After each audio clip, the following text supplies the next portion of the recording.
The road into Willow Creek Valley hadn't changed much. Just a narrow gravel trail snaking between mountains, with pine trees standing like watchful guardians. My pickup creaked and rattled as I drove deeper into the place I once called home. 15 years away had left me with mixed emotions: loss, guilt, longing.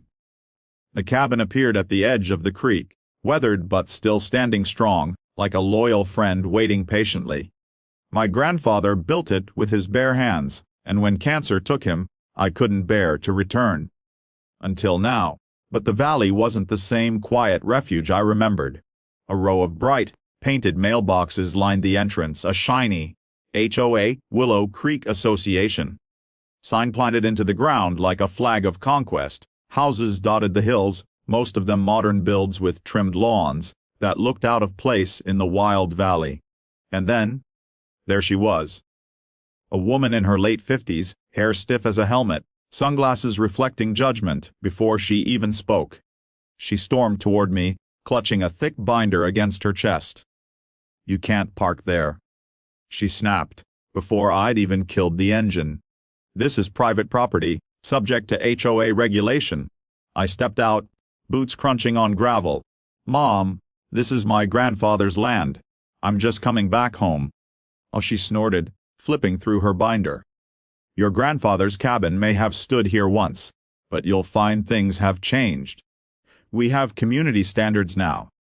Paint colors must be pre-approved, lawns mowed, no livestock, no campfires. That shack will need an inspection before you even think about staying here." Her words cut, but not as much as the smugness behind them. She didn't see me as someone returning home, just an obstacle to bulldoze. I wanted to walk away, but her voice chased me. "And another thing," she called after me. "Cabin dwellers like you, they don't last long here. This valley is for civilized residents, not hermits." For the first time in 15 years I felt anger stir in my chest. This was my grandfather's valley. His sweat, his sacrifice, his love poured into every stone and timber, and I wasn't about to let some clipboard tyrant erase that. But I kept quiet. For now. The days that followed felt like living under surveillance. Every time I chopped firewood, Karen's SUV slowed down the dirt road. Every time I lit a small fire in the pit for warmth, she marched up with warnings about smoke ordinances. It wasn't just her rules, it was the way she treated people. I watched her berate a single mom for letting her kids ride bikes on the gravel road, and fine an elderly couple for planting wildflowers that clashed with HOA-approved landscaping. The valley folk whispered, afraid to cross her. But they didn't know what I knew. You see, when my grandfather passed, the cabin wasn't the only thing he left me. He left me the deeds. To the valley. To the mountainsides. To the creek. He had quietly bought parcel after parcel over decades until Willow Creek Valley wasn't just a home. It was his, and now mine. I stayed silent, watching, waiting, until the night Karen pushed too far. She arrived at my cabin unannounced with 2 board members in tow, waving a violation notice like it was a weapon. "You are officially fined $500 for unauthorized wood chopping, non-permitted outdoor fire usage, and the maintenance of an unsightly structure," she declared.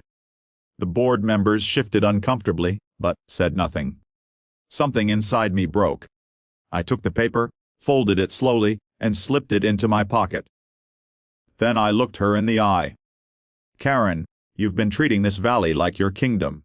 But here's the truth you never bothered to learn." I pulled out a weathered leather folder from my grandfather's desk, opening it to reveal stacks of official documents. Land deeds, signed and sealed. "I don't just own this cabin," I said, my voice steady. "I own the valley. Every acre you've been pretending to rule." The color drained from her face. The board members leaned in, wide-eyed. You're bluffing," she stammered. I handed them the deeds. "Go ahead. Read for yourselves." Silence fell heavy.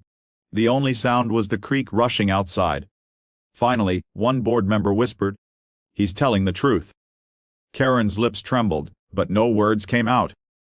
She looked smaller now, like a balloon losing air. And in that moment, I didn't feel anger anymore. I felt pity, because control was all she had, and without it, she was just lost. The valley folk rallied after that night. Freed from her grip, they started planting gardens again, kids rode their bikes, laughter returned to the hills. My cabin became more than a home. It became a gathering place, just like when my grandfather was alive. And Karen, she stopped showing up. The clipboard disappeared. The SUV was gone. Some say she moved to another town to start fresh. Me, I stayed. I worked the land, rebuilt the cabin, and finally felt the peace I'd been searching for. Because sometimes, standing up for what's yours isn't just about ownership. It's about honoring the people who came before you, and giving hope to those still around you. And the valley, it wasn't just mine anymore. It belonged to all of us. The weeks after the showdown felt like stepping into sunlight after years of shadow. The people of Willow Creek Valley had grown so used to Karen's grip that freedom felt strange at first. They whispered less, laughed more, and for the first time, neighbors began inviting me into their homes again. One evening, old Mr. Harris, who lived by the ridge, brought over an apple pie. His hands trembled as he placed it on my table. "Your grandfather, he'd be proud," he said softly. "He always said this valley should belong to the people who love it. Thank you for reminding us what that means." His words stuck with me. For so long, I had carried the guilt of leaving after my grandfather's passing. I thought I had abandoned his legacy. But now, with every fence mended, every fire shared, every smile from the townsfolk, I realized I was finally honoring him. Still, Karen's shadow lingered. Even in her absence, fear remained in the corners of the valley. People still asked, "What if she comes back?" And one rainy afternoon, she did. Her SUV pulled up, not with the screech of arrogance, but with the slow crawl of someone defeated. She stepped out without her sunglasses, without her binder, without the sharp edges in her voice. She looked tired. "I need to speak with you," she said, her voice almost breaking. We sat on the porch as the rain tapped the roof. For the first time, she didn't talk about rules or fines. She talked about herself. About the husband who left her years ago. About the loneliness she filled with control. About how she thought, if she kept the valley perfect, maybe she could hold herself together. Her eyes welled with tears. She tried to blink away. "I didn't mean to hurt people. I just didn't know another way to be." For a long moment, I said nothing. Part of me wanted to push her away, to remind her of the fear she spread. But another part remembered my grandfather's words. People aren't their mistakes. Sometimes they just forget how to belong. So instead of anger, I offered understanding. "Karen," I said gently, "this valley isn't about perfection. It's about community. You don't have to control it to be part of it. You just have to care." She nodded slowly, like a weight was sliding off her shoulders, and for the first time since I met her, she smiled. Not the tight, fake smile she used to wear, but a small, genuine one. After that day, Karen didn't vanish. She stayed. But she was different. She planted flowers, not rules. She shared pies instead of violation notices. She even apologized, one door at a time, to the neighbors she had hurt. The valley forgave her, little by little. And me, I finally felt what I had been searching for since I first drove down that gravel road. Peace. I stood by the creek one evening, watching the sunset paint the sky, and whispered to the memory of my grandfather, "The valley is safe now, and so am I."